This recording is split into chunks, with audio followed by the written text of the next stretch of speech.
મહેસાણાના કુકરવાડા યાર્ડમાંથી ઝડપાયો શંકાસ્પદ અનાજનો જથ્થો। શ્રી ગણેશ ટ્રેડિંગ નામની પેઢીમાંથી ઝડપાયો શંકાસ્પદ અનાજનો જથ્થો। ઘઉં, ચણા, ચોખાનો 7,700 કિલો શંકાસ્પદ અનાજ જપ્ત કરવામાં આવ્યું।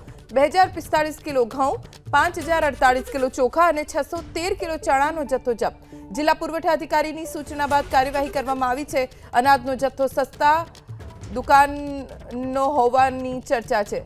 અનાજનો જથ્થો સસ્તા અનાજની દુકાનનો હોવાની ચર્ચાના આધારે પણ તપાસ ચાલુ છે। મહેસાણાના કુકરવાડા યાર્ડમાંથી ઝડપાયો શંકાસ્પદ અનાજનો જથ્થો। શ્રી ગણેશ ટ્રેડિંગ નામની પેઢીમાંથી ઝડપાયો શંકાસ્પદ અનાજનો જથ્થો। ઘઉં, ચણા, ચોખાનો 7,700 કિલો શંકાસ્પદ અનાજ જપ્ત કરવામાં આવ્યું। 2,045 કિલો ઘઉં, 5,048 કિલો ચોખા અને 613 કિલો ચણાનો જથ્થો જપ્ત।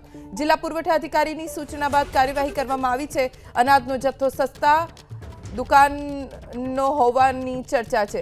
અનાજનો જથ્થો સસ્તા અનાજની દુકાનનો હોવાની ચર્ચાના આધારે પણ તપાસ ચાલુ છે।